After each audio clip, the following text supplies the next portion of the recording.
அன்பின் தெய்வம். மனன்றியோடு மை சொத்தரிக்கிறோம்.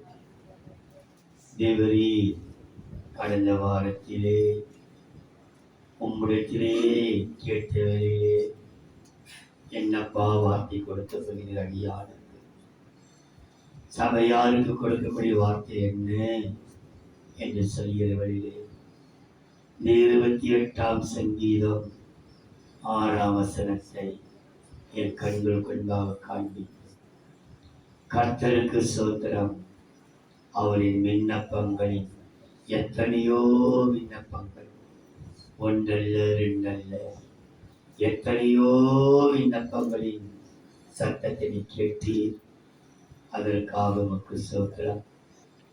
ராஜா, நீ நடத்தி வந்த பாதைகள் ஆச்சரியமாயிருக்கிறது ஐயா, அதிசயமாயிருக்கிறது ஐயா. அதில் எவ்வளவாகிலும் தகுதி இல்லாத எங்களை தகுதிப்படுத்தி ஒன்றுக்கு உதவாது இருந்து யோசித்து பார்த்தேன். எப்படியோ வாழ்ந்து எப்படியோ முடிக்க வேண்டிய என்னை கிருபையாய் ரட்சித்து வழிநடத்தி கொண்டு வந்திருக்கிறீரே, அதற்காக மக்கள் நன்றி. கர்த்தாவே, இந்த வசனத்தின் மூலமாய் சபையாரோடு பேசுவீராக.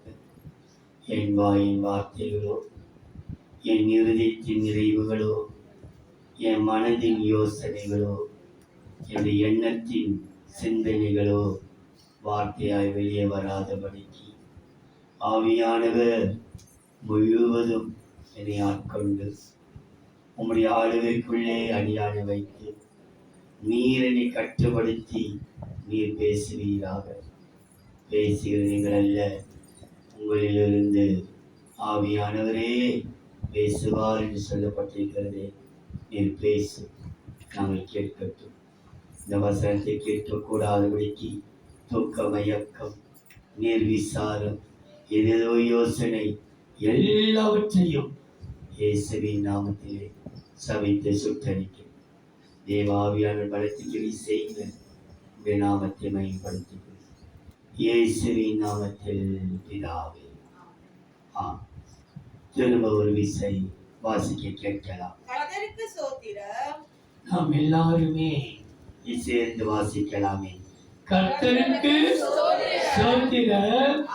அவரின் விண்ணப்பங்களின் சத்தத்தை கேட்டார். இன்னொரு முறை, கர்த்தருக்கு ஸ்தோத்திரம். அவரின் விண்ணப்பங்களின் சத்தத்தை கேட்டார். இன்னொரு விசை, கர்த்தருக்கு ஸ்தோத்திரம். அவரின் விண்ணப்பங்களின் சத்தத்தை கேட்டார். அல்லேலூயா, அல்லேலூயா, அல்லேலூயா.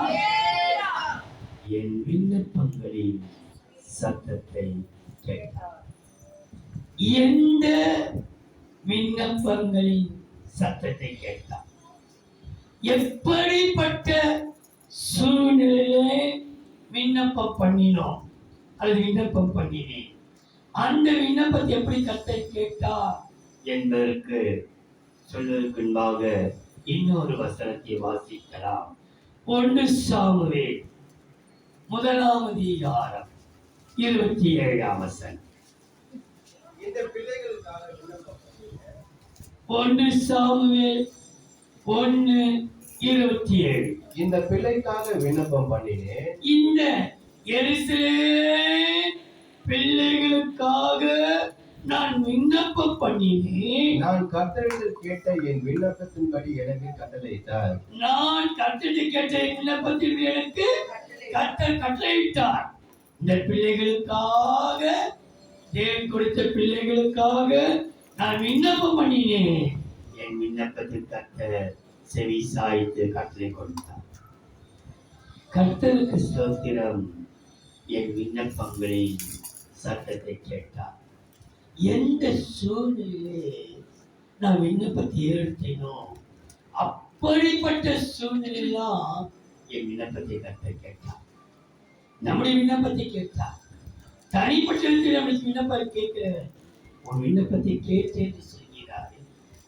நான் யோசித்தேன், ஆண்டவரே, எத்தனையோ ஆபத்து, சொல்ல முடியாத விபத்துக்கள், திடீர் இந்த ஆபத்து சூழ்ந்தது, சிகித்து இருக்கிற வழியிலே ஆமென். நம்ம விண்ணப்பத்தை கற்றுக்கொள்ள ஆமென். ஆபத்து சூழ்ந்த வேலையிலே ஆபத்து காலத்திலே ஆமென். ஆபத்தான வேலையிலெல்லாம் கர்த்தர் விண்ணப்பத்தை கேட்கிறார். ஐயோ என்ன செய்ய போகிறேன், ஆபத்து வந்து விட்டது, என்ன செய்ய திகைத்து நின்ற வேலையிலே கர்த்தர் என் விண்ணப்பத்தின் சத்தத்தை கேட்டார்.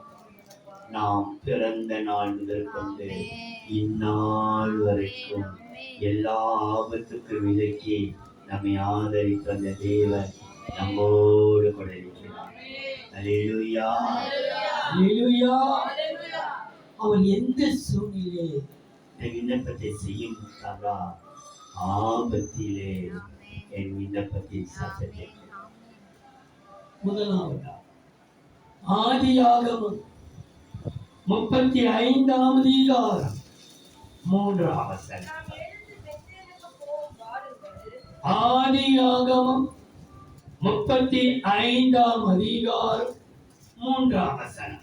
நாம் எழுந்து பெத்தேலுக்கு போவோம் வாருங்கள். எனக்கு ஆபத்து நேரிட்ட நாளில் எனக்கு ஆபத்து நேரிட்ட நாளில் என் விண்ணப்பத்துக்கு உத்தரவாதி செய்து என் விண்ணப்பத்திற்கு உத்தரவாதினார். ஆபத்திலே அவரை நோக்கி கூப்பிட்டேன். ஆபத்து சூழ்ந்திருக்கிறதே, பெரிய பிரச்சனையிலே சிக்கி இருக்கிறேனே, பெரிய ஆபத்திலே மாண்டு இருக்கிறேனே, ஆபத்து சூழ்ந்த வெளியிலே சில வெளியே கர்த்தரே வாட்டி கொடுத்தார். முதலாம் ஆபத்து கடந்து போயிற்று, இதோ இரண்டாம் ஆபத்து வருகிறது. கர்த்தரே தான் சொன்னார். முதலாம் ஆபத்து கடந்து போய்விட்டது. ஆண்டவரே இரண்டாம் ஆபத்து வருகிறதா? ஆம், அந்த இரண்டாம் ஆபத்திலேயும் விண்ணப்பனை சத்தத்தை கர்த்தர் கேட்டார். தெளிவா செய்த அந்த வசனங்கள் வெளிப்படுத்தும் விஷயத்தில் அந்த வசனம் உண்டு. முதலாம் ஆபத்து கடந்து போயிற்று, இதோ இரண்டாம் ஆபத்து வருகிறது. அப்போ இந்த ஆபத்து காலத்தில் எல்லாம் கர்த்தர் நம்ம விண்ணப்பங்களின் சத்தத்தை அவர் கேட்டார். எடுத்தீங்களா? வெளிப்படுத்தல் முதலாம் ஆபத்து கடந்து போய்விட்டது, இது இரண்டாம் ஆபத்து வருகிறது என்று சொல்லப்பட்டிருக்கும். வெளிப்படுத்தல் 9ஆம் அதிகாரம் 12ஆம் வசனம். முதலாம் ஆபத்து கடந்து போயிற்று, இவைகளுக்கு பின்பு இன்னும் இரண்டு ஆபத்துக்கள் இதோ வருகிறது. இது வந்து கொண்டு இன்னும் இரண்டு ஆபத்து இருக்கிறது. இயேசுவே, இயேசுவே, முதலாவது தப்பிச்சுமே, இன்னும் இரண்டாவது இருக்கிறாமே, என்னப்பா செய்வேன் என்று திகைச்சு போனவெல்லாம் வசனம் சொல்கிறது. என் ஆபத்து நாளிலே கர்த்தரை எதிரிட்டு வந்தார்கள், கர்த்தர் எனக்கு ஆதரவா இருந்தார். ஆபத்து நாளிலே எனக்கு எதிரிட்டு வந்தார்கள், கர்த்தர் எனக்கு ஆதரவா இருந்தார். சங்கீதம் 20:18 சங்கீதம் 18 வசனம். 18 சங்கீதம் 18 வசனம்.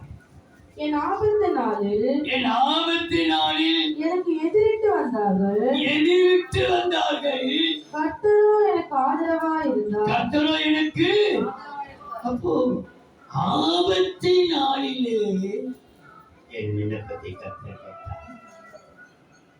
விண்ணப்பத்தை கேட்டது மாத்திரமல்ல, அப்படி விட்டுவிடவில்லை. வசனம் சொல்கிறது, நீதிமொழிகள் 1ஆம் அதிகாரம் 33ஆம் வசனம். நீதிமொழிகள் 1ஆம் அதிகாரம் 33ஆம் வசனம். எனக்கு செவி கொடுக்கிறவன் எவனோ, அவருக்கு செவி கொடுக்கிறவன், எனக்கு செவி கொடுக்கிறவன் எவனோ, அவன் விக்கினமின்றி வாசம் பண்ணி ஆபத்திற்கு பயப்படாமல் அமைதியாயிருப்பான். ஆபத்தை கண்டு இன்னும் 2 ஆபத்து வரலை சொன்னாலும் ஆபத்தை கண்டு பயப்படாமல் அவன் என்றால் சொன்னது கர்த்தர். அவருடைய அனுமதி இல்லாம இந்த ஆபத்து வருமா, இந்த பிரச்சனை வருமா, இந்த அவமானம் வருமா, இந்த நிந்தைகள் வருமா, இந்த கேவலங்கள் வருமா, இந்த முகத்திலே வெட்கம் வருமா? அவர் தானே சொன்னாரு, முதலாம் ஆபத்து கடந்து போயிடுச்சு, நான் உன்னோட இருந்தேன். இதோ இன்னும் 2 ஆபத்தில் வருகிறதே சொல்கிற கர்த்தரை விட்டுடுவாரா? அந்த ஆபத்திலேயும் அவர் நம்மோடு இருப்பார். வசனம் சொல்கிறது 50ஆம் சங்கீதம் 15ஆம் வசனம். 50ஆம் சங்கீதம் 15ஆம் வசனம். காலத்திலே என்னை நோக்கி கூப்பிடு. ஆபத்து உன்னை தேடி வருகிறது. நம்ம தேடி போகல, தேடி வருகிறது. ஆபத்து காலத்தில் என்னை நோக்கி கூப்பிடு, நான் உன்னை விடுவிப்பேன். நான் உன்னை விட மாட்டேன். நான் சொன்னேன் ஆபத்து வருதுன்னு சொன்னேன். ஆண்டவரே, நீ சொல்லியிருக்கிறீரே ஆபத்து காலத்திலே என் விண்ணப்பத்தை கேட்டு. எத்தனையோ ஆபத்து, 1 2 சொல்லிக்கொண்டே போகலாம். பயங்கரமான ஆபத்து, விபத்துக்கள், அவமானங்கள், அசிங்கங்கள். எத்தனை அவமானம், எவ்வளவு அவமானம். இதெல்லாம் கடப்பதற்கு கர்த்தர் கூடவே இருந்து கொண்டுதான் இருக்கிறார். அவர் விடவில்லை. அவர் சொல்றாரே, உனக்கு ஆபத்துன்னு சொல்லிட்டு விட்டுருவாரா? ஆபத்து காலத்தில் என்னை நோக்கி கூப்பிடு, நான் உன்னை விடுவிப்பேன், நீ என்னை மகிமைப்படுத்துவார். நீ விடுதலை கொடுத்தீரே ஆண்டவரே, மகிமைப்பட. அவர் ஆபத்திலே நம்ம கூப்பிடுவது விடுதலை மாத்திரமல்ல. 91ஆம் சங்கீதம் 15ஆம் வசனம். சங்கீதம் 91ஆம் சங்கீதம் 15ஆம் வசனம். அவன் என்னை நோக்கி கூப்பிடுவான். அவனை நோக்கி அவரை தழுவியா? வேற யாரு நமக்கு நீதி? வேற யாரு நோக்கி கூப்பிட்டு சொல்லுங்க பார்க்கலாம். யாருக்கு உதவி கேட்க முடியும் சொல்லுங்க பார்க்கலாம். யாரை போய் கேட்க முடியும்? அவன் என்னை நோக்கி கூப்பிடுவான், நான் அவனுக்கு மறு உத்தரவு அருளி செய்வேன். மறு உத்தரவு அருளி செய்வேன். ஆபத்தில் நானே அவனோடு இருந்து. ஆபத்து சொன்னாரே, அவர் விட்டுடுவாரா? உனக்கு ஆபத்து வரப்போது ஆவியோடு எச்சரிக்கிறாரு. ஏன்பா இந்த ஆபத்து எனக்கு அனுமதிச்சு இன்னும் 2 வருது? அப்பா விட்டுடாதீங்க, விட்டுடாதீங்க, விட்டுடாதீங்க, விட்டுடாதீங்க. அவர் பாவத்தையே பற்றி கொண்டு போனான். அந்த ஆபத்தில் நானே அவனோடு இருந்து அவனை தப்புவித்து அவனை கனப்படுத்துவேன். அவன் என்ன செய்வனே? ஆபத்தில் என் விண்ணப்பங்களின் சத்தத்தை கேட்டார். ஆபத்திலே விண்ணப்பின் சத்தத்தை கேட்டது மாத்திரமல்ல, ஆபத்து காலத்திலே என்னை கர்த்தர் என்னோடு இருந்து என்னை கனப்படுத்தி. கர்த்தருக்கு ஸ்தோத்திரம். அவர் என் விண்ணப்பங்களின் சத்தத்தை கேட்டார். எப்பொழுது? ஆபத்திலே நான் விண்ணப்பம் பண்ணினேன். என் சத்தத்தை கேட்டு என்னை கனப்படுத்தினார். அசிங்கப்பட விடல, அவமானப்பட விடல, தலைகுனியை வைக்கல, கேவலப்பட விடல. ஆபத்திலே, எத்தனையோ ஆபத்திலே கர்த்தர் நம்மை கனம் பண்ணினார். ஆபத்து நீ விண்ணப்பத்தை கேட்கவில்லை, எனக்கு அக்கினியால் வேலி அடைத்து என் விண்ணப்பத்தின் சத்தத்தை கேட்டார். அக்கினி மதிலா இருந்தார். அக்கினினாலே வேலி அடைத்தார்.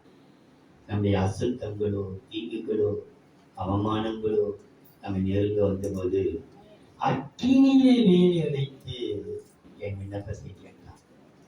2 ராஜாக்கள் 6ஆம் அதிகாரம் 17-18. விண்ணப்பம் பண்ணி 2 ராஜாக்கள் 6ஆம் அதிகாரம் 17:18. அப்பொழுது எலிசா விண்ணப்பம் பண்ணி, கர்த்தாவே, இவன் பார்க்கும்படி இவன் கண்களை திறந்தருளும் என்றான். உடனே கர்த்தர் அந்த வேலைக்காரன் கண்களை திறந்தார். வேலைக்காரன் கண்களை திறந்தார். இதோ எலிசாவை சுற்றிலும் அக்கினிமயமான குதிரைகளாலும் ரதங்களாலும் அந்த மலை நிறைந்திருக்கிறதை அவன் கண்டான். மலைகள் நிறைந்திருக்கிறதை கண்டான். அக்கினி மதிலாக எலிசா விண்ணப்பம் பண்ணினான். விண்ணப்பம் பண்ணி அக்கினி மதிலா இருந்தது மாத்திரமல்ல, அவனை விரோதிக்கிறவர்களுக்கும் விரோதம் செய்தவர்களுக்கும் கண்மயக்கத்தை உண்டாக்கினாராம். அடுத்த வசனம். அவர்கள் அவனிடத்தில் வருகையில் எலிசா கர்த்தரை நோக்கி விண்ணப்பம் பண்ணி இந்த ஜனங்களுக்கு கண்மயக்கம் உண்டாகும்படி செய்யும் என்றார். எலிசாவுடைய வார்த்தையின்படியே அவர்களுக்கு கண்மயக்கம் உண்டாகும்படி செய்தார். செய்தது கர்த்தரே செய்தார். ஆண்டவரே, நான் போகிறேன், அவ கண்ணெல்லாம் படவே கூடாது. எதிர்க்கு நேருக்கு நேர் வந்தாலும் என்னன்னு நம்ம பார்க்க கூடாது. கர்த்தரை மூடி மறைச்சிருங்க, கண்மயக்கம் உண்டாக்கிடுங்க. நம்மை சுற்றிலும் அக்கினி மதிலை போட்டு வேலி அடைத்தாராம். என் விண்ணப்பத்தை கர்த்தர் கேட்டு எலிசா விண்ணப்பம் பண்ணி அவன் விண்ணப்பத்தினாலே அவனையும் அவனை சூழ்ந்து அக்கினி மதில். ஆண்டவருடைய வார்த்தை இந்த எருசலேமுக்கு அக்கினி மதிலா இருப்பேன். சகரியாவின் புஸ்தகம் 2ஆம் அதிகாரம் 4-5. சகரியா 2ஆம் அதிகாரம் 4-5. இவனை அவர் நோக்கி, நீ ஓடி இந்த வாய்மனத்தில் சொல்ல வேண்டியது என்னவென்றால், எருசலேம் தன் நடுவிலே கூடும் மனுஷன் திரளினாலும் மிருகஜீவன் திரளினாலும் மதிலில்லாத பட்டணம் போல் வாசஸ்தலமாகும். இல்ல, எந்த ஒரு மதிலோ செவரோ ஒண்ணு இல்ல. எருசலேம் சுற்றிலும் மதிலில்லாத ஸ்தலமாகும். நான் அதற்கு சுற்றிலும் அக்கினி மதிலாய் இருந்து, அதற்கு மதிலே இல்லாத பட்டணம், மதிலே இல்ல, செவரே இல்ல, யாருன்னு வரலாம் போலாம். ஆடு மாடு வந்து மேய்ச்சிட்டு போயிடலாம், மேற்கொண்டு போயிடலாம். கேட்பாரில்ல மெய்ப்பாரில்ல இவங்களை கேட்க யார் என்ன பண்ண முடியும்? நம்மை விரோதிக்கிற கூட்டத்துக்கு முன்பாக, துணிகரமாய் பேசுகிற ஜாதிகளுக்கு முன்பாக, நம்மை கேவலப்படுத்துகிற ஜனங்களுக்கு முன்பாக கர்த்தருடைய வார்த்தை, அவர்களுக்கு நான் அக்கினி மதிலாய் இருந்து அதன் நடுவில் மகிமையாய் இருப்பேன் என்று கர்த்தர் சொல்லுகிறார். அக்கினி மதிலாய் இதுவரைக்கும் அக்கினி மதிலாய் இருந்தது மாத்திரமல்ல, 1 நாளாகமம் 21ஆம் அதிகாரம் 26ஆம் வசனம். 1 நாளாகமம் 21ஆம் அதிகாரம் 26ஆம் வசனம். அங்கே கர்த்தருக்கு ஒரு பலிபீடத்தை கட்டி சர்வாங்க தகன பலிகளையும் சமாதான பலிகளையும் செலுத்தி கர்த்தரை நோக்கி விண்ணப்பம் பண்ணினார். அப்பொழுது அவர் வானத்திலிருந்து சர்வாங்க தகன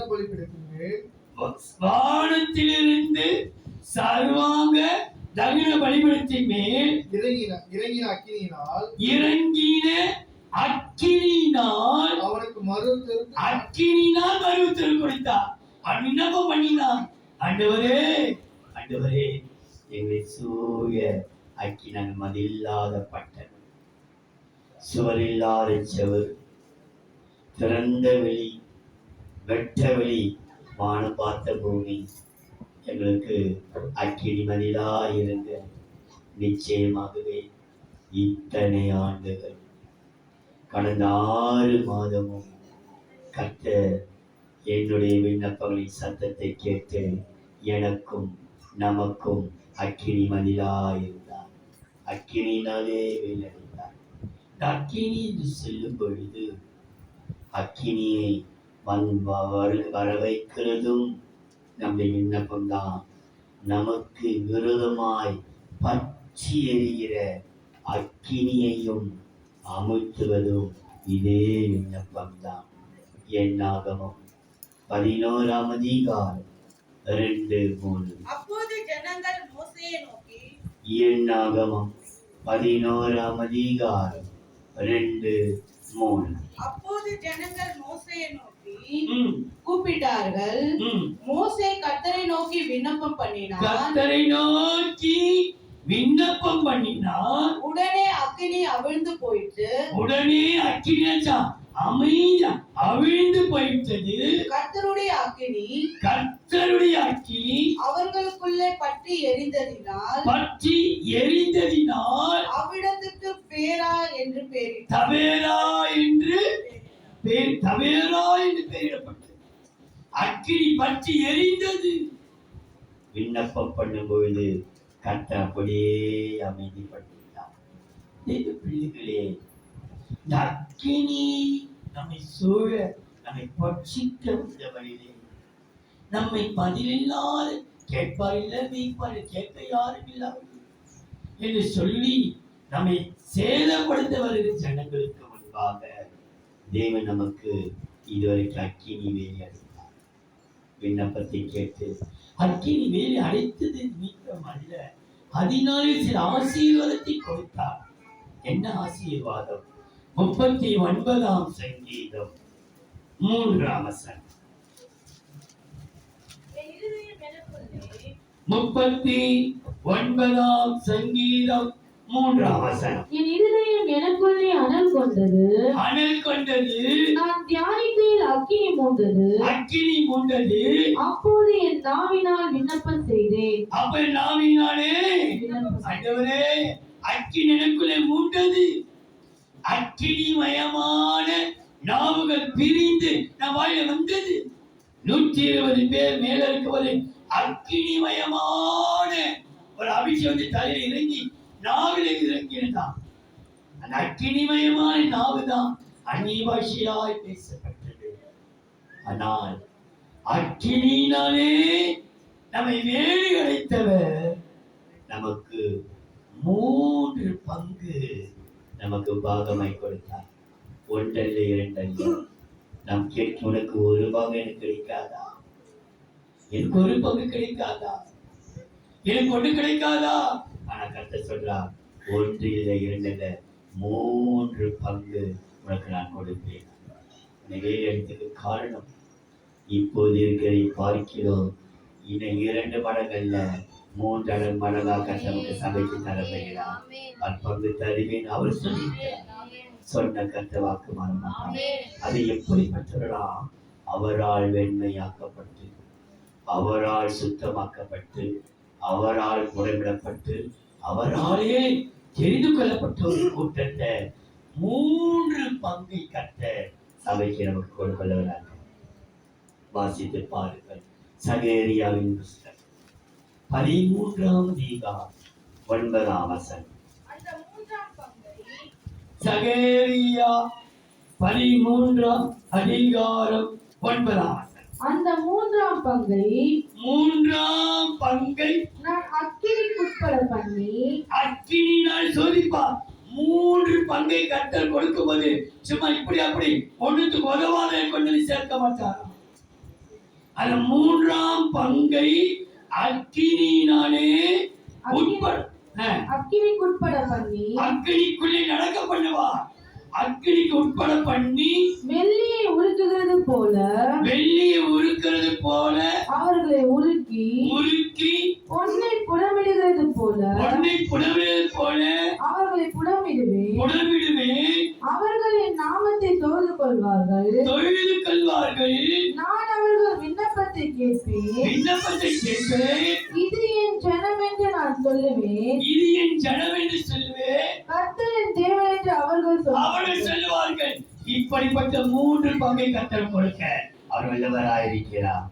வரப்பெறும் நாட்களிலே நமக்கு அக்கினி மதிலாயிருந்து நமக்கு 3 பாகம் 3 பங்கை தருவார். அது 3 பாகம் 3 விதமான கூட்டத்தை கொடுக்கிறது.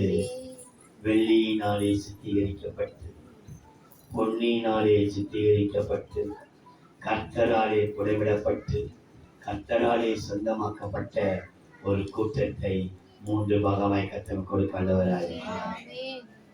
கர்த்தருக்கு ஸ்தோத்திரம். அவரின் விண்ணப்பங்களின் சத்தத்தை கேட்டார். கேட்டு ஆபத்திலே கேட்டார். இரண்டாவது அக்கினியாய் மதில் போட்டு, அக்கினி மதிலை போட்டு என் விண்ணப்பத்தை கேட்டு எனக்கு 3 பாகம் தந்தார். 3 பங்கை கர்த்தர் கொடுப்பார். 3வது 2 நாளாகும் 30ஆம் அதிகாரம் 20ஆம் வசனம். கர்த்தர் எசேக்கியாவின் 2 நாளாகவும் 30ஆம் அதிகாரம் 20ஆம் வசனம். கர்த்தர் எசேக்கியாவின் விண்ணப்பத்தை கேட்டு, விண்ணப்பத்தை, என்னுடைய விண்ணப்பத்தை கேட்டு ஜனங்களுக்கு அனுகூலம் செய்தார். என்ன செய்தாரா? ஜனங்களுக்கு எல்லாருக்கும் அனுகூலம் செய்தார். என்னை அனுகூலமாய் வைத்தார். அநேகருக்கு அனுகூலம் செய்தார். காரணம், கர்த்தர் என் விண்ணப்பத்தின் சத்தத்தை கேட்டார். கர்த்தருக்கு ஸ்தோத்திரம். அவர் என் விண்ணப்ப சத்தத்தை கேட்டு எனக்கு மாத்திரமல்ல, என்னோடு இருக்கிற ஜனங்களுக்கும் அனுகூலம் செய்தார். எல்லாமே அனுகூலமாகவே முடிந்தது. முடியாத இடப்பட்ட காரியத்தெல்லாம் அனுகூலமாகவே கர்த்தர் முடித்துக் கொண்டார். நடக்காது, முடியாது, கிடைக்காது, எல்லாம் நமக்கு அனுகூலமாகவே நடந்தது. நமக்கு அனுகூலமாய் நடந்தது. இதுவரைக்கும் எத்தனை காரியங்கள் அந்த சபைக்கு கர்த்தர் அனுகூலமா இருந்தால், திருவிழாரச தனியா சபை இருக்கும், வீடு இருக்கக்கூடாது. தனி இடத்தை காட்டினால்தான் அரசாங்கத்தில் பதிவு பண்ண முடியும். அரசாங்கத்திலே நமக்கு திருமண ரிஜிஸ்டர் மேரேஜ் பண்ணுவதற்கு, கல்லறையிலே நம்ம அடக்கம் செய்வதற்கு, நம்முடைய லெட்டர் எல்லாம் செல்லுபடி ஆகுது சொன்னால் கர்த்தர் அனுகூலம் கொடுப்பார். அனுகூலமா இருக்கிறார். என்றால் ஒருத்தர் செத்துட்டால் வந்து போயிட்டு நமக்கு ஒரு சிஎஸ்சி சபையில் போய் லட்சம் கட்டா கொடுப்பார்களா? இல்லை ஆர்சி சபையில் போய் லட்சம் கட்டா கொடுப்பார்களா? நம்ம சொந்த பதில் கூட இருந்து போய் ஒரு லட்சம் எழுதி போய் கொடுக்க மாட்டாங்க. ஆனால் கர்த்தருடைய கிருபை, அவர் நம்ம விண்ணப்பத்தின் சத்தத்தை கேட்டு எல்லாமே நமக்கு அனுகூலமாக்கினார். நம்ம யாருக்கு பிரிக்க விடல ஆண்டவர். செத்துட்டாப்போ ஒரு நோட்டி ஒரு லட்சம் வாங்கிட்டாங்க, எத்தனை பேர் கேட்டு கொடுக்க மாட்டாங்க. ஆனால் கர்த்தருக்கு அனுகூலம் செய்தார். எத்தனையோ சந்தர்ப்பத்திலே திருமணமாக நடத்த முடியாது சொல்லுவார். சில பேர் முடிக்க முடியாது என்று அனுப்பி வச்சிருவார்கள். ஆனால் கிருபையினாலே திருமணம் நடத்தி கொடுப்பதற்கு கிருபை கொடுத்தார். மரணங்கள் அடக்கப்படுகிறது. இதுக்கெல்லாம் ஒரு காரணம், அரசாங்கத்திலேயே நமக்கு கர்த்த அனுகூலம் செய்தார். நம்முடைய சபையை கர்த்த அங்கீகரிச்சிருக்கிறார். அவருடைய அனுகூலம் தான். அவருடைய அனுகூலம் இல்லாமல் நமக்கு நடக்கார். காரணம், எனக்கு அனுகூலமாயிருப்பார். எப்படி அனுகூலமாயிருப்பார் பாருங்கள். 2 நாளாகும் 7ஆம் அதிகாரம் 11-12. 2 நாளாகும் 7ஆம் அதிகாரம் 11-12. இவ்விதமாய் சாலமோன் கர்த்தருடைய ஆலயத்தையும் ராஜ அரமனையும் கட்டி தீர்த்தான். கர்த்தருடைய ஆலயத்திலும் தன் அரண்மனையிலும் சாலமோன் செய்ய மனதா இருந்ததெல்லாம் அனுகூலமாயிற்று. அவன் எதெல்லாம் செய்ய நினைத்தானோ அதெல்லாம் கர்த்த அனுகூலமாயிற்று. செய்யல, ஆனா செய்ய நினைத்ததெல்லாம் கர்த்தர் நமக்கு அனுகூலமாகவே. ஆலயத்துக்காக எடுத்த எல்லா பிரயாசங்களையும் கர்த்தர் நமக்கு அனுகூலமாக்கி கொண்டே வருகிறார். அவர் வாக்கு கொடுத்திருக்கிறார். இனி உனக்கு எல்லாமே அனுகூலமாகவே. 110 சங்கீதம் 7 வசனத்தை பாருங்கள். 118 சங்கீதம் 7 வசனம். 18 சங்கீதம் 7 வசனம். எனக்கு அனுகூலம் பண்ணுகிறவர்கள் நடுவில் எனக்கு அனுகூலம் பண்ணுகிறவர்கள் நடுவில் கர்த்தர் என் பட்சத்தில் இருக்கிறார். கர்த்தர் என் பட்சத்தில் இருக்கிறார். என் சத்துருக்களில் சரி கட்டுதலை காண்பேன். என் சத்துரு சரி கட்டுதலை காண்பேன். எனக்கு பட்சமா, எனக்கு ஆதரவா, எனக்கு அனுகூலம் பண்ணுகிறவர்கள் நடுவிலே. தேவ பிள்ளைகளே, உண்மையாக கர்த்தருக்கு தான் மகிமை, கர்த்தருக்கு தான் நம்ம மகிமை செலுத்திக்கணும். எத்தனை சாதாரண அரசாங்கத்தில் போயெல்லாம் ரிஜிஸ்டர்கள் நம்ம ரொம்ப அதிக நடக்க விடுவார். சீக்கிரத்தில் நம்ம அவ்வளவு சீக்கிரம் நடந்துடாத காரியங்கள் எல்லாம் நீங்க போய் பார்க்க உங்களுக்கு எல்லாமே ஜனங்களுக்கு இது அனுகூலமா இருக்குது. நம்ம சபை ரிஜிஸ்டர் பண்ணதுனாலே உங்களுக்கு அனுகூலம். நீங்க போய் கையாட்டுகள் நீங்க நடந்து பார்த்தா உங்களுக்கு தெரியும். எத்தனை வாட்டுடைய போகும். அதை எடுத்து நம்ம இதை தெரியல, அது தெரியல. ஸ்பெல்லிங் மிஸ்டேக் இருக்குது. சாதா ஒரு ரியாக்ஷன் கடை மாற்றத்துக்கு எவ்வளவு படாத பாடுபடுங்க. நம்ம ரீசெட் பண்ணுவது மேனேஜ் ரொம்ப அறியுது, ரொம்ப கஷ்டம். ஆனா கர்த்தர் எல்லாவர் அனுகூலம் பண்ணுகிறவள் நடுவிலே கர்த்தர் என்னோடு கூட இருந்தார். எனக்கு அனுகூலமாய் ஆக்கினார். எல்லாரையும் அரசாங்க அதிகாரியுடைய கண்களில் அனுகூலமாக்கினார், அனுகூலம் பண்ணினார். எல்லாமே காரணம் என் விண்ணப்பம் சத்தத்தை இதுவரைக்கும் கேட்டு எனக்கு அனுகூலம் செய்தார். என் ஆபத்திலே என் விண்ணப்பத்தை கேட்டார். என் அக்கினி வேலை அடைத்து என் விண்ணப்பத்தை கேட்டார். எனக்கு அனுகூலம் செய்யவும் என் விண்ணப்ப ஆண்டவரே நான் போறப்பா, எனக்கு அனுகூலம் கிடைக்கணும்ப்பா, அவங்க கண்ணில் தயவு கிடைக்கணும்ப்பா, அவங்க தயவு கிடைக்கணும்ப்பா. ஆனா போற இடத்துல எல்லாருடைய கண்களிலே கர்த்தர் தயவு கிடைக்க வச்சு அனுகூலமாய் நம்ம நடத்திக்கணும், அனுகூலமாய் நடத்திக்கணும். எத்தனையோ எப்படி சொல்லப்பட்ட சில வேலையிலே இந்த ஆடிட்டிங் டைம்னா இந்த ஜூன் மாதம் மே மாதம் கூப்பிடும்போது போனேன். சில காரியங்கள் ஆலோசனை கேட்க ஆடிட்டு இருக்கேன். அப்போ அவர் சொல் பாஸ்டர்யா நீங்க எதுக்கு வந்தீங்க, நீங்க சொல்லி அனுப்புங்க, நான் ஃபோன்லேயே பேசுறேன். இல்லைன்னா ஃபோன்ல எப்படி கேட்குது சொல்லிடுது, நீங்க கொடுத்த அனுப்பிடுங்க, நான் பார்க்கறேன், நீங்கள்லாம் இதுக்காக நீங்க வராதீங்க. நான் யோசிக்கிறேன். ஆடிட்டுடைய கண்கள் எல்லாம் கத்தருக்கு நம்ம கண்ணு சாதாரண நடக்க தெரியல. நம்ம நடக்க ஓடுகிறார்கள். இதை காட்டுங்க, இதை காட்டுங்க, இது சரியில்லையே, அது சரியில்லையே, இப்படி இருக்குது, அப்படி இருக்குது, என்னென்னமோ செய்வார்கள். ஆனால் கர்த்தர் எல்லா இடத்தையும் கர்த்தர் அனுகூலம் செய்வார். நம்ம ரிஜிஸ்டர் மேட்ச் பண்ணி முறைய 56 திருமணங்கள் முடித்திருக்கிறோம். 56 திருமணத்துக்கோ எந்த விதமான நமக்கு போராட்டம் இல்லாமல் அழகாக கண்களை நடத்த கர்த்தர் இத்தனை திருமணம் நடத்துவதற்கு நம்ம அரசாங்கம் நமக்கு அனுமதி கொடுத்து நமக்கு அனுகூலமாய் எந்த கேள்வி கேட்கல, எதுவுமே நமக்கு தெரியல, எதுவுமே கேட்கல. அவங்க ஏன் தெரியும், அவங்களுக்கு தெரியும். நீங்க எல்லாம் என்ன செய்வீங்கன்னா கோல்மால் பண்ணி பொய்யும் புரட்டுமா பணத்தை அவங்க வேணும், இவங்க நம்மளெல்லாம் பார்த்தா அப்படி விடவே இல்லை. கருத்து ஏன் தெரியுமா, அவங்க கண்களிலே தயவு கிடைக்க வச்சாங்க.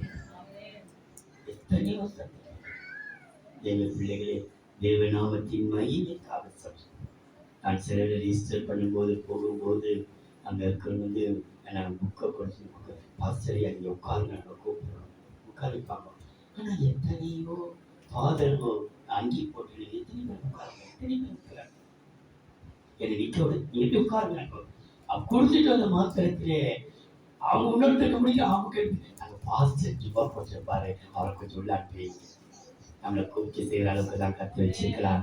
நான் போய் கதையை சொல்லி நிற்கவோ கெஞ்சோ கத்தை விடவே எல்லாருடைய அனுகூலம் தான்.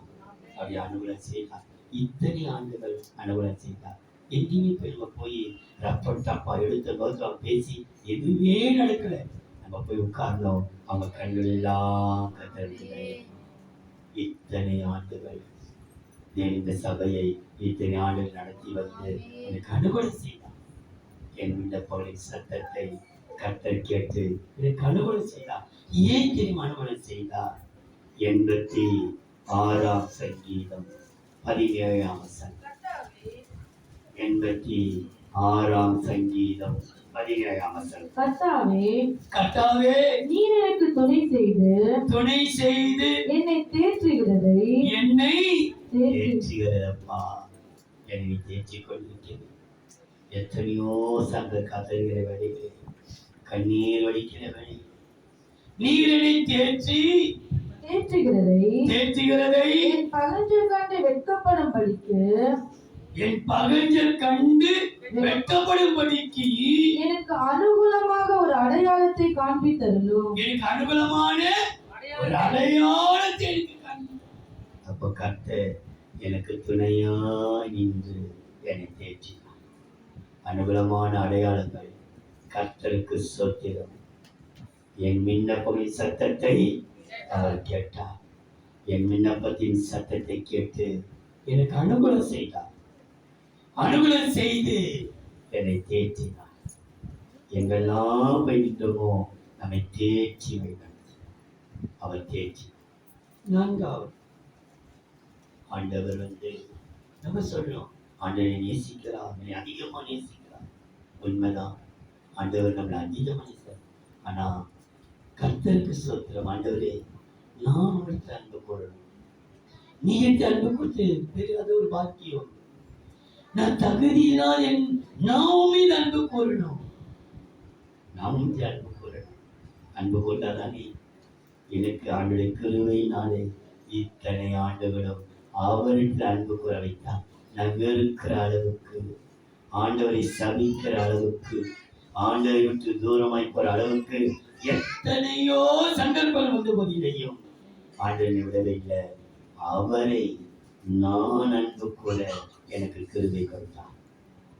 வாசித்து பாருங்கள். 116ஆம் சங்கீதம் 1ஆம் வசனம். சங்கீதம் 116:1. கர்த்தர் என் சத்தத்தையும் என் விண்ணப்பத்தையும் கேட்டதினால் அவரில் அன்பு கூறுகிறேன். அன்பு கூறிக்கொண்டே கூறுவேன் அல்ல, கூறுகிறேன். இன்றைக்கும் அவரிலே அன்பாதான். அவரை வெறுக்கல, அவளை பகைக்கல, அவளை முறுமுறுக்கல, அவளை விரக்தி அடையல. என்ன செய்த ஆண்டவர் என்று ஒரு காய் செய்யத்தினாலே இன்னைக்கு நம்ம தூக்கி எறிஞ்ச ஆண்டவர் எனக்கு தேவையே இல்லை. எனக்கு அவர் என்ன எத்தனையோ நன்மை பெற்றனா சில விஷயத்திலே அவர் விரோதம் பண்ணிடுவோம். வேணாம், எனக்கு ஆண்டவரே வேணாம் பாஸ்டர், எனக்கு தேவையே இல்லை. ஆனா நான் அப்படி சொல்லவே இல்லை. என்னை இதுவரைக்கும் நடத்தி வந்ததற்கு தகுதியே இல்லாத நான் அவரை அன்பு கூர்ந்து கொண்டே, நீங்க வேண்டும்ப்பா, எனக்கு இது செய்யாம போனா கூட பரவாயில்லப்பா, நீங்க தான்ப்பா எனக்கு, நீங்க தான்ப்பா அவரில் அன்பு கூறுகிறேன். சங்கீதக்காரன் சொல்கிறார், என் பலனாகி கர்த்தாவே உம்மில் அன்பு கூறுவேன். 18ஆம் சங்கீதம் 1ஆம் வசனம். என் பலனாகி கர்த்தா, 18ஆம் சங்கீதம் 1ஆம் வசனம். என் பலனாகி கர்த்தாவே உம்மில் அன்பு கூறுவேன். உம்மில் அன்பு கூறுவேன். கர்த்தர் நம்மிலே அன்பு கூறுவேன்.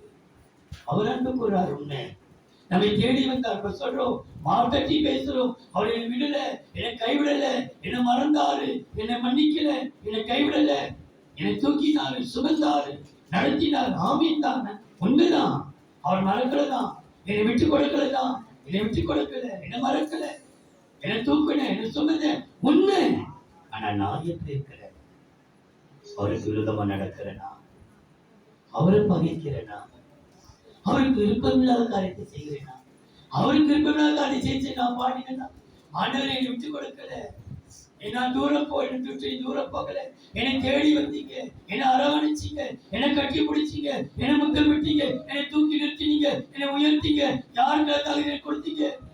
கூட்டத்தில் எத்தனை பேருக்கு போது ஒண்ணுக்கு உதவி என்னை தூக்கி, உண்மை, எல்லாம் உண்மை. ஆனா நான் எப்படி இருக்கிறேன்? அவர் தெய்வம் என்னை தேடி வந்தாரு. நான் எப்படி போற அவர்கிட்ட என்பதனாகிய கர்த்தாவே உண்மையில் அன்பு கூறுவா. நீ எனக்கு செய்தாலும் செய்யாவிட்டாலும் நீ தான் இதுவரைக்கும் தகப்ப. இது இவ்வளோ வாட்டி வந்துடுச்சு. என் ஓட்டங்களை தொடங்கி இவ்வளோ முறை கற்றுக்கொண்டு இவ்வளோ தூரம் கொண்டு வந்திருக்கார். இனிமேல் அவர் நடத்துவார். நான் அன்பு கூறுவதற்கு என் விண்ணப்பத்தை அவர் கேட்டார். இந்த அன்பை விட்டு விளைக்கிறாதீங்க ஆண்டவரே. எப்போதுமே இந்த அன்பிலே நான் நிறைந்து காணப்படும். அன்பினாலே அவர் நேசிக்கிறது உண்மை. ஆனால் அவரை நம்ம வைத்திருக்கிறார். ஒரு அன்பு கூர்ந்ததினாலே அவர் என்னை புறவே தள்ளவே இல்லை, என்னை புறக்கணிக்கவே இல்லை. நீங்க வாசித்து பாருங்க. 69ஆம் சங்கீதம் 33ஆம் வசனம். கர்த்தர் எளியவர்களின் விண்ணப்பத்தை கேட்கிறார். 69ஆம் சங்கீதம் 33ஆம் வசனம். கர்த்தர் எளியவர்களின் விண்ணப்பத்தை கேட்கிறார். கட்டுண்ட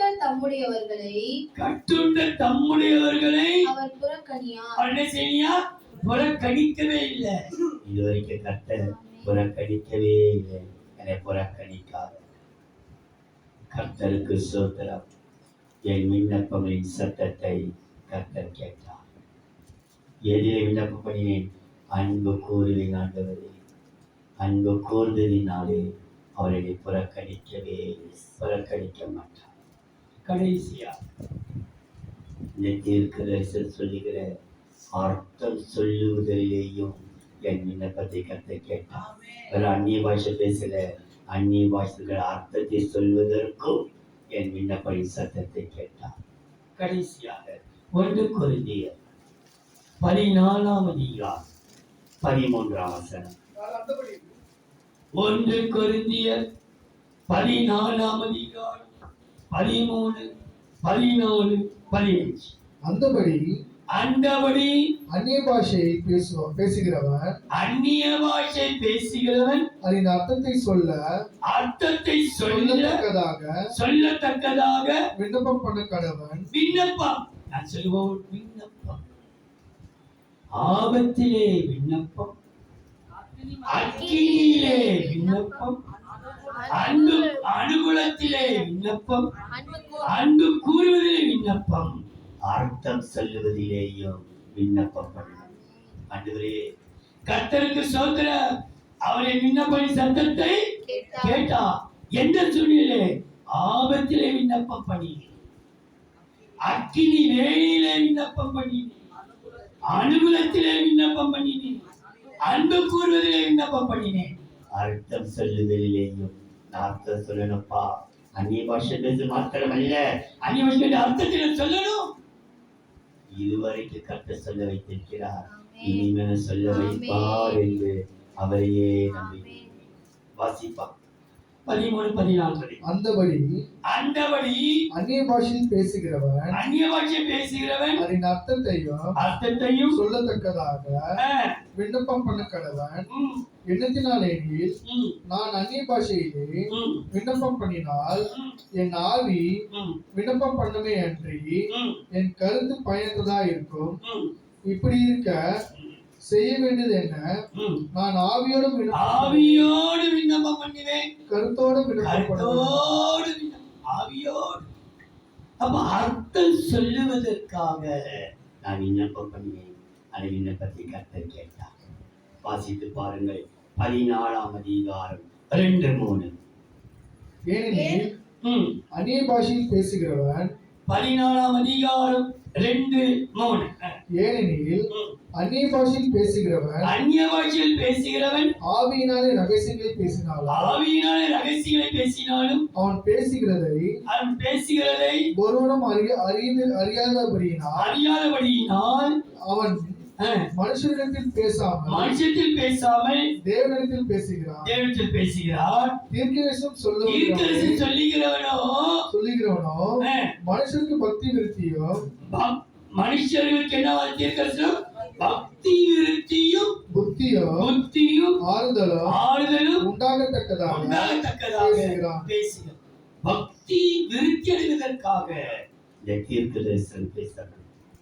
அப்போ அர்த்தம் சொல்லுவதற்காக நான் விண்ணப்பம் பண்ணினேன்.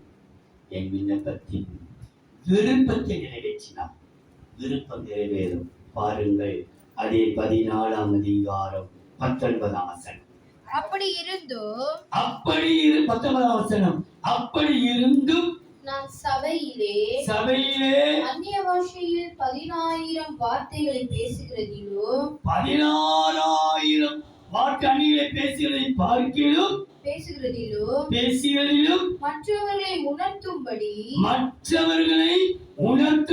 உணரும்படி என் கருத்தோட 5 வார்த்தைகளை பேசுகிறது. 5 வார்த்தைகளை பேசியது எனக்கு அதிக விருப்பம். இந்த 5 குறிப்பை கொடுத்து எனக்கு அதிக விருப்பம்.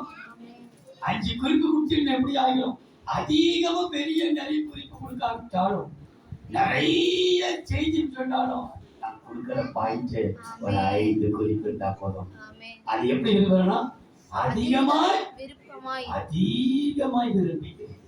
என் விருப்பம் இந்த 5 குறிப்புகள் என் ஜீவன் இருக்கிற வரைக்கும் நான் கொடுத்துவது. எங்கே போனாலும் எந்த சொல்லையும் இந்த 5 வார்த்தையும் மாறக்கூடாது. அதிக விருப்பம் எனக்கு. அதிகமா பேச பார்க்கலாம். இந்த 5 குறிப்பு 5 வார்த்தைகளை பேசுவதே நான் அதிகமாக விரும்புகிறேன். அர்த்தம் சொல்லுதலையும் என் விண்ணப்பத்தை கேட்டு என் விருப்பத்தை நிறைவேற்றி கர்த்தருக்கு ஸ்தோத்திரம். அவரின் விண்ணப்பங்களின் சத்தத்தை கேட்டார். எப்படிப்பட்ட விண்ணப்பம்? ஆபத்திலே விண்ணப்பம், அக்கினிலே விண்ணப்பம், அனுகூலத்திலே விண்ணப்பம், அன்பு கூறுவதிலே விண்ணப்பம், அர்த்தம் சொல்லுதலிலேயே விண்ணப்பம். அன்பின் தெய்வமே, நன்றியோடு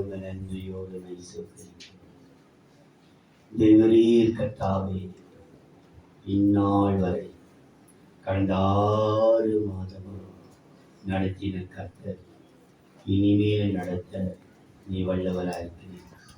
இதுவரைக்கும் நடத்தி வந்ததற்கு எவ்வளவேனும் பாத்திரம் இல்லை, அதில் தகுதிப்படுத்தி பாத்திரவனால் மாற்றி நடத்தி வந்திருக்கிறீர் ஐயா. அதற்காக நமக்கு ஸ்தோத்திரம். ஆண்டவரே, இன்றைக்குடைய பிள்ளைகளுக்கு விசேஷித்த நன்மைகளை, எதிர்பார்த்து வந்திருக்கிற நன்மைகளை கர்த்தரை செய்வீரா, ஆசீர்வதிப்பீரா. உடைய நாமத்தை பயன்படுத்துகிறோம். இயேசுவின் நாமத்தில் பிதாவே. ஆமென்.